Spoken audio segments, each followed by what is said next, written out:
Wow, okay, episode 1 of Foundation was really good. I'm excited to see where this goes. Alright, episode 2, here we go!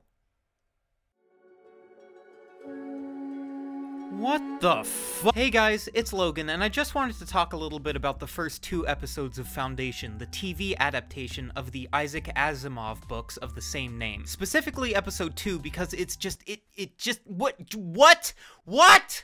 Why? So if you like this video, leave a like, leave a comment, and if you want more content like this, please subscribe. So anyway, Foundation. A little background, there's a galactic empire that rules the galaxy, and this mathematician, Harry Seldon, has predicted its fall using math. As a solution to this, he proposes the Foundation, a coalition of the galaxy's brightest minds to compile the Encyclopedia Galactica, a grand, decentralized repository of the sum knowledge of the entire human race. There's politics and an angry emperor and such. It's an interesting story, and if you like science fiction, the original novels are definitely worth reading. But they're very dry books that more often hinge on words rather than actions, unlike the show, which, while still dialogue heavy, definitely puts a stronger emphasis on actions and events, which is fine. It's a TV show. There was always going to be extra drama injected into the story. I was expecting that going in. What I didn't expect was this shit. My big issue with episode 2 centers around 2 characters, Gale Dornick and Dean Thomas, also known as Raish. So in Foundation the novel, Gale was a man, but for this show the decision was made for Gale to be a woman, which I think is great. Gale is a completely made up name, there's no reason it has to be a man's name, and Lou Lobel does a good job in the role. Raish, on the other hand, never appears in the first Foundation book, only in the prequels. He doesn't ever meet Gale. Now that's not a big deal. Raish is Harry's adopted son. Gale needs to meet Harry. It's not the end of the world. Throughout the whole first episode, there is no hint of Gale and Raish being into each other, except for this one single throwaway moment. Cute.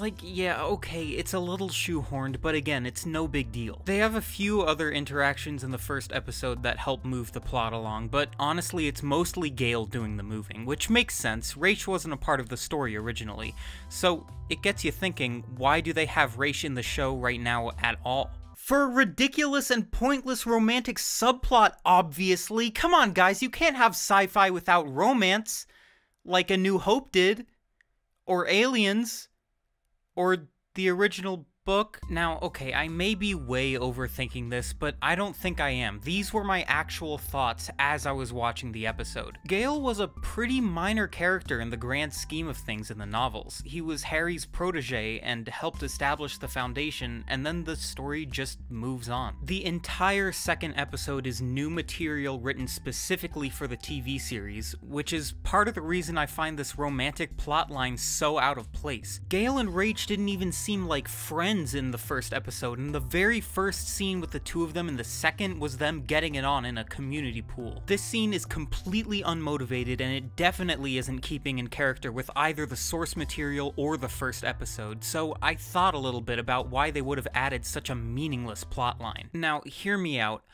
I think it was probably motivated by the decision to make Gale a woman, because it definitely wasn't motivated by anything else, at least nothing the showrunners thought would be important to show. Okay, look, every single Disney princess movie is led by a woman. That's kind of the point. And literally every single one of them all the way through to 2010 needed to be saved by or was otherwise linked romantically to a man. This was the trend. Women couldn't just lead or even be a supporting lead. They had to experience the most womanly of all emotions. Love. Now, there's nothing inherently wrong with having romance in a piece of media, but it has to be implemented in a way that respects both parties, a way that naturally evolves as a result of effective storytelling. This is not that. Think for a moment, would there be a romantic subplot in this episode if Gale and Raish were both men? Maybe. I mean, there's been a lot more LGBT representation in entertainment recently, but still, there's a non-zero chance it could have happened. It's not a number worth discussing. My money's on the writers saying, hey, Gail's a woman now, let's give her a man to bone. To be fair, they probably didn't consciously decide to be blatantly sexist, but still, watching their relationship on screen comes off like that for 3 reasons. 1, Raish did not give Gail any reason to like him, and vice versa. There is exactly 0 chemistry between the two of them for the whole first episode, and then, hey presto, coitus. 2, Raish as a standalone character is extremely weak. He literally gets exactly as much development as this guy. I dropped out in the 4th grade to run drugs to support my nana. My father worked in the heat sinks.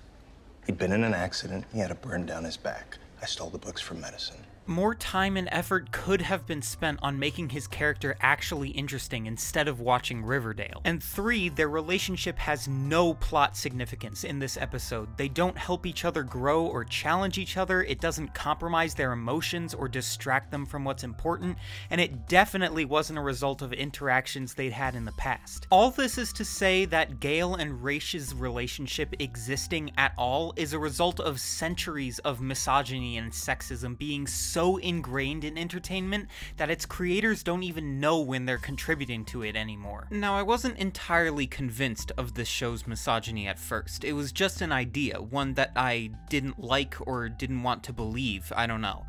But then I got to this scene where Gail's friend, Lowry, is introduced. She starts by talking about a simulation they're planning on running later, but Gail cuts her off and asks about her pregnancy. Weird, but nothing inherently wrong. But then you find out that pregnancies aren't allowed on the ship because of several possible health issues that it might cause. As a response to that, Lowry says this. What if I let them take her out and something happens and I never get to feel or grow inside me ever again? I'll just never get to look into her eyes. What? Like, yes, I get it. Pregnancy is a big deal to a lot of people, but really? Actual anti-abortion messaging in this show? Are you serious? And the cherry on top is this is Lowry's only contribution to the plot. You don't find out how she and Gail met, why she's on the ship, what she likes, what her favorite food is, nothing. Just that she's sad about even the idea of not carrying a baby to term. It's frankly embarrassing that there could be such bald-faced sexism and misogyny in such a high-profile show in 2021. Now listen, I'm not trying to be a white knight. I'm not here to be praised or applauded. I just want to call out when people get shit so wrong, especially when there could be thousands, hundreds of thousands, or even millions watching what these people make. Gail being forced into a completely unmotivated romantic relationship and a character existing only to spew anti-abortion bullshit are clear signs to me of condescension and unchecked sexism, and I can only hope others notice and that the rest of this show is better than this.